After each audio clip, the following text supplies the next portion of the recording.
하나님께 드리는 예물은 흠이 없는 것으로 드려야 되는데요. 레위기 10장 1절 2절에 보면 너나 내 자손들이 회막에 들어갈 때는 포도주나 독주를 마시지 말아서 죽음을 면하라. 이렇게 분명히 명령했는데 그럼에도 불구하고 나답 아비후가 첫 번째 제사장 임무를 맡고 다른 불을 여호와 앞에 분향하다가 그날에 죽임을 당합니다. 이유가 뭐냐면 바로 이게 아니겠느냐. 성경학자들은 아마 마시지 말라고 한 술을 먹었을 것이다 이렇게 보통 얘기를 합니다. 사무엘상 13장 8절 이하에 보면 사울이 부득이해서 번제를 드렸다. 부득이할 이유가 없습니다. 잠잠히 기다렸어야 되는 겁니다. 기다리지 못했거든요. 그래서 사무엘은 사울을 향해서 망령되이 행했다고 책망했고, 그래서 결국 어떻게 됩니까? 하나님 앞에 버림받게 됩니다. 우리가 하나님께 예물을 드릴 때 생각해야 되는데요. 첫 번째는 흠이 없는 것 드려야 됩니다. 소나 양, 염소, 비둘기 어느 것이든 형편에 맞게 하나님 앞에 드리는 겁니다. 그러니까 소드릴 사람은 소드려야 되는데 소드릴 사람이 비둘기 드리면 안 되고요. 비둘기 드릴 사람이 소드릴 필요가 없어요. 자기 형편에 맞게 하는 겁니다. 그러니까 형편은 뭡니까? 자기가 경제력에 따라서 하나님이 주신 은혜 속에서 살아가는 겁니다. 그래서 돈이 없는 사람은 빚을 내서 헌금할 필요 없습니다. 그러나 돈이 있는 사람이 인색하게 헌금하면 안 돼요. 그건 하나님이 원하지 않는다는 거죠. 자기 형편에 따라 드려야 됩니다. 그러나 흠이 없어야 돼요. 흠이 있는 짐승은 하나님께 바칠 수 없고 바쳐서도 안 됩니다. 이유는 짐승을 바치는 자의 정성을 나타내는 예물이기 때문입니다. 그러니까 자기가 땀 흘려 노력한 것 가지고 드리는 게 맞는 겁니다. 남의 것 도적해서 드리는 거는 드리면 안 되겠죠. 그러니까 구속사적인 의미에서 그 짐승은 장차 희생제물이 되실 무흠하신 예수 그리스도를 예표하기 때문에 상징하기 때문에 그렇습니다. 그래서 말라기 선지자는 말라기서에서 1장 6절에서 14절, 3장에서 13절에서 15절, 4장 1절 이하 쭉 보시면요. 백성들의 죄를 이렇게 지적합니다. 만군의 여호와가 이르노라 너희는 눈먼 짐승, 저는 짐승, 병든 짐승을 가져다가 하나님께 드렸느니라. 이것이 악하지 아니하냐. 이제 그런 흠이 있는 제물을 총독에게 드려보라. 그가 너희를 기쁘게 생각하겠느냐. 너희가 기도하면서 긍휼히 여겨달라고 하는데 내가 너희 중 하나라도 받겠느냐. 너희들이 헛것에 불사르는도다. 차라리 너희 중에 성전문을 닫은 자가 있었으면 좋겠노라. 굉장히 말라기 시대를 마지막 400년간 암흑기거든요. 자기 좋을 대로 한 겁니다. 자기 좋을 대로. 그러니까 하나님이 원하는 말씀대로 해야 되는데 좋을 대로 한 겁니다. 예수님은 완전하고 흠이 없는 제물이셨습니다. 그래서 히브리서에 보면 4장에 14절에서부터 우리에게 큰 대제사장이 계시니 승천하시니 곧 하나님의 아들 예수시라. 우리가 믿는 도리를 굳게 잡을지어다. 우리에게 있는 대제사장은 우리의 연약함을 동정하지 못하시리가 아니요 모든 일에 우리와 똑같이 시험을 받으시니로되 죄는 없으시니라. 이 흠없는 제물이라는 것을 분명히 말씀합니다. 우리에게 있는 대제사장 예수 그리스도 친히 체휼하신 분이고요. 우리를 돕기 위해서 또 긍휼하심을 받았을 때 피로 죄 씻음을 받은 것입니다. 그래서 우리가 그의 엄청난 사랑을 받았기 때문에 은혜의 보좌 앞에 담대히 나갈 수 있게 된 겁니다. 우리가 예수 그리스도를 구주로 영접한 분이 예배 드려야 하나님이 연락을 받는다는 거예요. 그냥 대충 아무나 와서 예배 드린다고 해서 되는 게 아니라는 거죠. 예수로 말미암아 하나님께 항상 참회 제사를 드리게 된 겁니다. 찬양도 예수님으로 말미암아 하나님께 드리는 제사입니다. 그래서 우리 입술로 끊임없이 하나님을 찬양하면서 하는 게 복입니다. 우리 입은 부정하지만 예수님 때문에 찬양의 제사로 하나님께 드려지게 됐습니다. 예수님 때문에 하나님께 예배드리게 됐습니다. 우리가 하나님께 복을 받았는데 그것이 예배 복이에요. 날마다 예배. 여러분이 이 아침에도 복을 받는 겁니다. 하나님 앞에 새벽 예배를 드리면서 예배의 복을 받고 있는 거예요. 그러니까 예수님 때문에 예배 드리는 겁니다. 우리가 하나님 앞에 복을 받았는데 이 예배의 복을 드릴 때 특별히 눈먼 것이나 상한 것이나 종기 있는 것이나 병 있는 것이나 이런 것을 하나님께 드리지 말라는 게 부정한 거. 그러니까 이것은 하나님께 드리라고 한 것은 뭘까요? 첫 열매입니다. 첫 열매. 모든 시간의 첫 거. 그죠? 내 노력한 것의 첫 거. 자신이 쓸 거 다 쓰고 그다음 뺄 거 다 빼고 남은 것 중에서 바치는 것. 이거 하나님 기뻐하지 않습니다. 먼저 구별하는 거예요. 우선적으로. 그러니까 기쁜 마음으로 자원하는 마음으로 즐거이 바치는 자를 하나님이 기뻐하십니다. 우리가 하나님 앞에 흠이 없는 것 드려서 하나님의 은혜 속에 축복을 누릴 수 있는 여러분 되시길 주의 이름으로 축원합니다. 그래서 우리 신앙생활하면서 자꾸 첫 것 드리는 게 좋습니다. 시간도 그죠? 하루에 첫 것을 드리는 겁니다. 오늘 하루도 하나님 겁니다. 오늘도 하나님의 은혜로 살겠습니다. 하나님 공급하는 힘으로 지혜로 능으로 삽니다. 이게 첫 것을 드리는 거예요.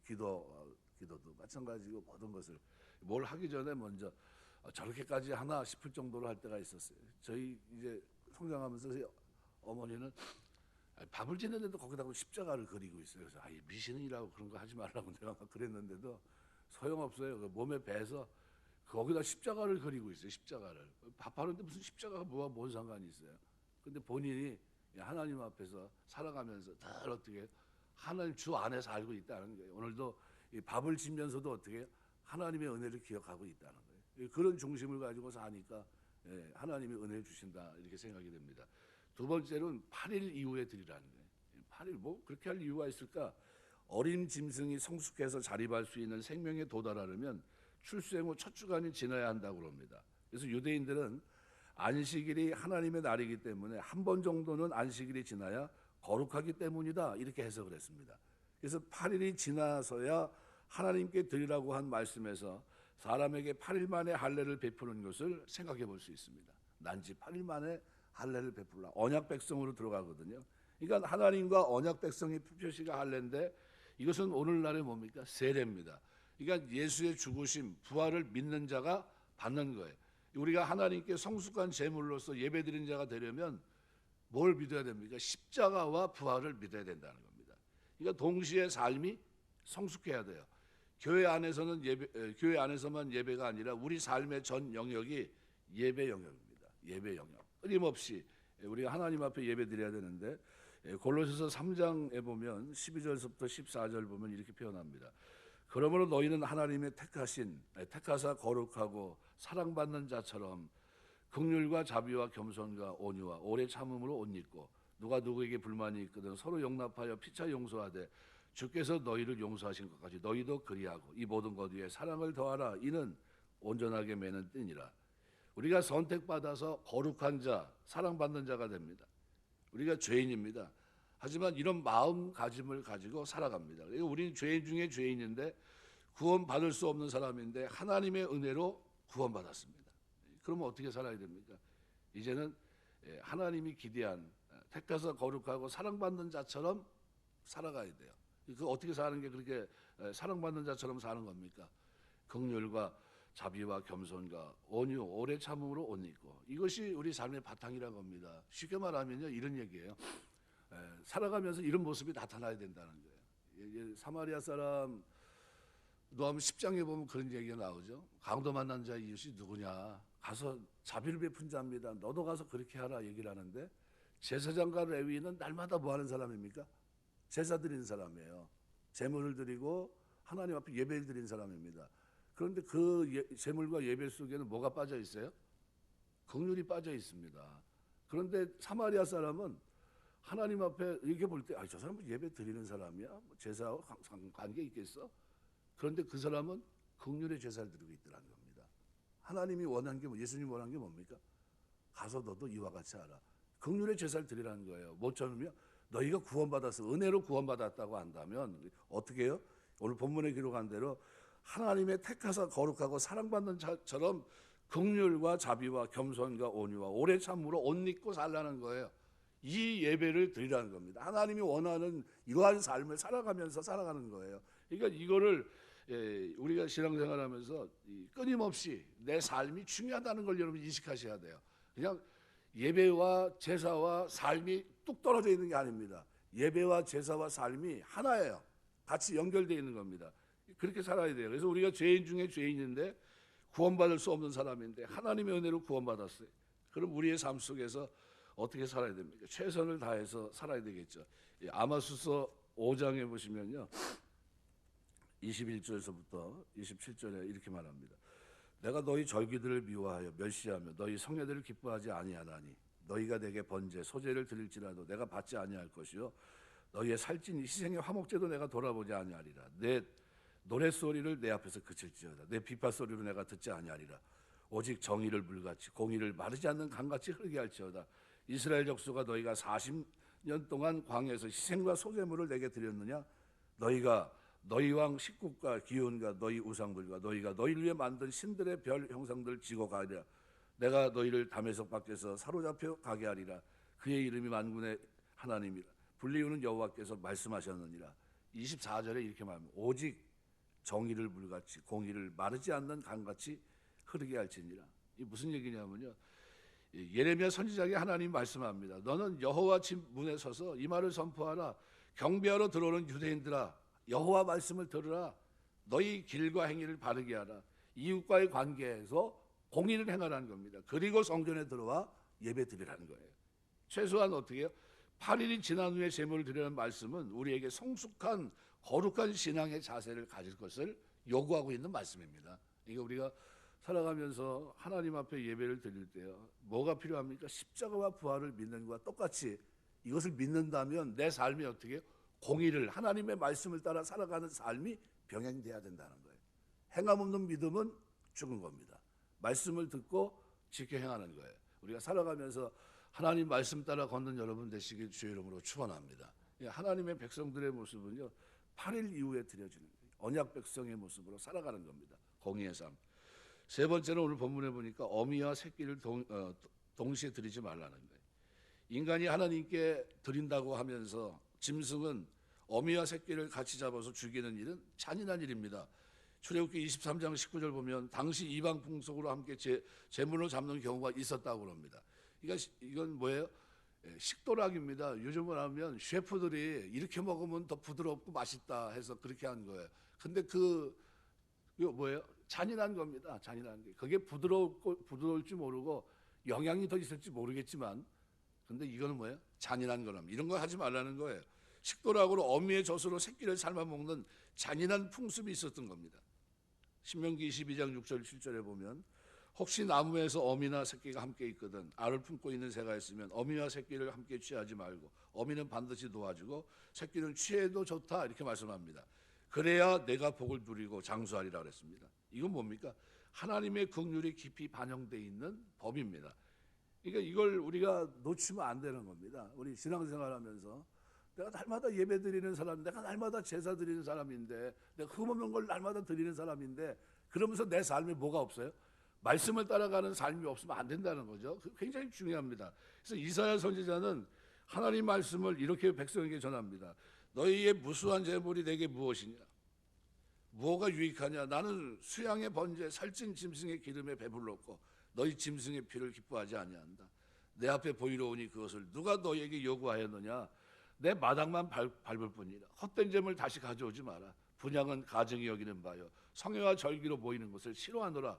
왜 그렇습니까? 그 이유가 이겁니다. 너희 손에 피가 가득하기 때문이라고 말씀합니다. 악행과 잔인하게 행동하면서 무슨 재물이냐, 이런 얘기입니다. 살아가면서 어떻게 해요?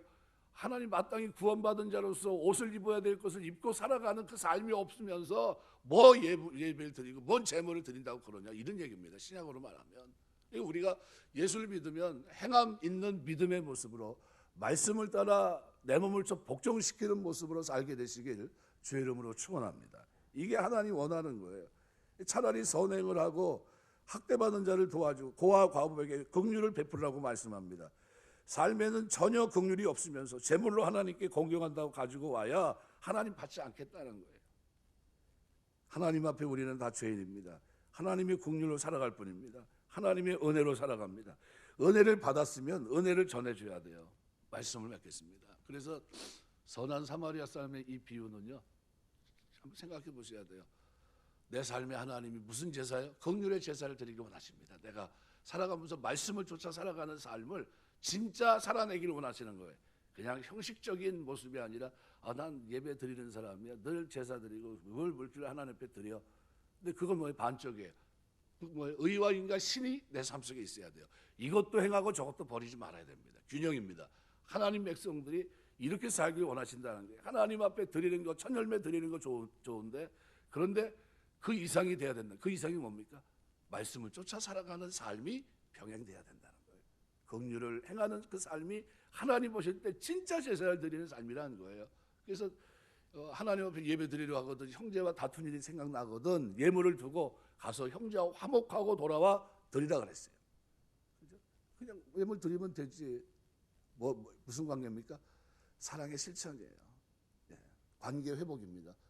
그리고 와서 하나님 앞에 어떻게? 하나님 앞에 예배 제물 그 제물을 받겠다는 거예요. 왜? 삶이 병행돼 있는 거죠. 거기 실천이 병행돼 있는 삶을 가지고 그리고 와서 내게 와서 예물을 드리라. 그럼 내가 예물을 받아주겠다는 거예요. 우리 예수님도 말씀하신 말씀입니다. 신앙생활하면서 하나님 말씀을 귀로 듣고 어제 저녁 말씀드린 대로 두 번 들은 말씀을 지켜야 됩니다. 귀로 듣고 마음에 새기고 하나님을 의뢰하는 가운데 잠잠히 기다리고 우리 하나님 백성답게 멋있게 이 땅을 살아내야 됩니다. 멋있게 신앙생활한다는 건 뭡니까? 사람들을 돌아볼 때 돌아보고 아픈 사람 보면 돌아보고 슬픈 사람 보면 위로하고 그죠? 좋은 일 있는 사람은 칭찬하고 격려하며 이렇게 살아가는 삶의 구조가 나에게 있어야 된다는 거죠. 그 축복이 저와 여러분의 삶 속 신앙생활 속에 있어서 진짜 예배자로 이 땅을 멋있게 살아낼 수 있는 여러분 다 되시길 주의 이름으로 축원합니다. 기도하겠습니다.